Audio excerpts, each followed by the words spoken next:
Hi, this is Amber. Welcome to my video channel. I'm new here. This is my first ever vlog. I'm not used to being in front of the camera, so please bear with me. I'm normally the one who's behind the camera. So a little bit about me. I am a digital strategist. I work in the city, but I'm also a fashion and beauty photographer. So I get asked lots of questions about photography, my inspiration, how I fit everything in, and also about my day job as well. So, and how that translates into some of the creative stuff that I do. So I'm going to be making a series of videos to answer some of the most common questions that I get on social media, and I hope you find them interesting enough to subscribe and stay on this journey with me.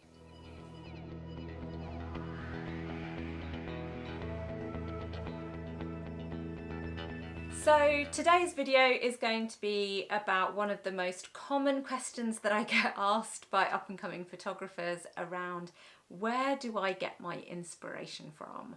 I used to run some beauty and fashion photography masterclasses in London. I haven't run one for quite a while now. Quite a few people have been going, Amber, where have you been? Yeah, so one of the key modules in that masterclass was around your industry trade journal. So tip number one, which fashion magazines do you read and why? Was one of the questions that I would ask on my course. And invariably I would get laughter in the room, and quite a few photographers would turn around and sort of go, fashion magazines, I don't read those are for women.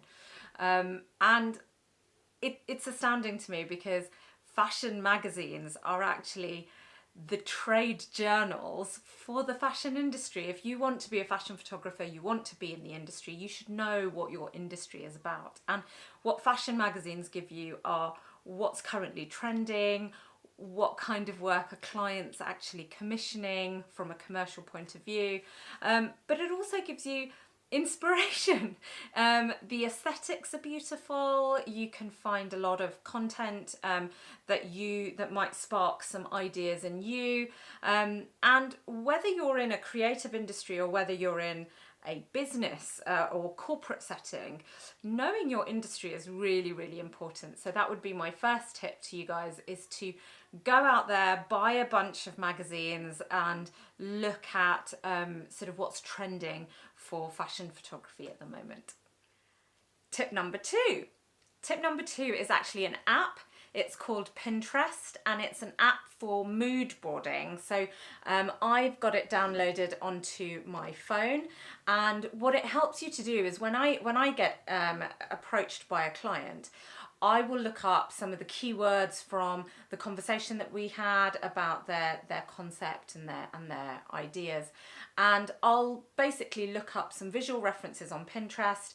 What you can do is you can create a mood board where you pull all of these visual references into one place. And how that becomes useful is that you might have a spark of an idea, but seeing other people's work, seeing other visual references can sometimes help you to build your concept out further.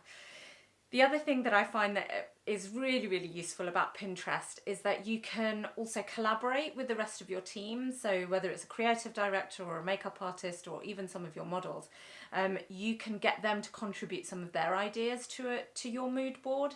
And it really helps you to gel with that creative team and start to become, vibing off each other, but also getting on the same page for that concept, so that when you get onto set, you're all on the same page and you can move forward really quickly. So I would really recommend Pinterest. Don't be snobbish about it. It's a tool to get stuff done. I know that a lot of people use it for consumer stuff and decorating and recipes and things like that, and that's fantastic as well, but I think it's a really useful tool as a photographer too. And my tip number three is to really look at your role models in the industry. Who else is doing really good work out there? So this kind of relates to tip number one, is knowing your industry and looking up your fashion magazines and your trade journals. But in those fashion magazines, look at the work that you like, find out who shot it, and really look at their history and their style as well.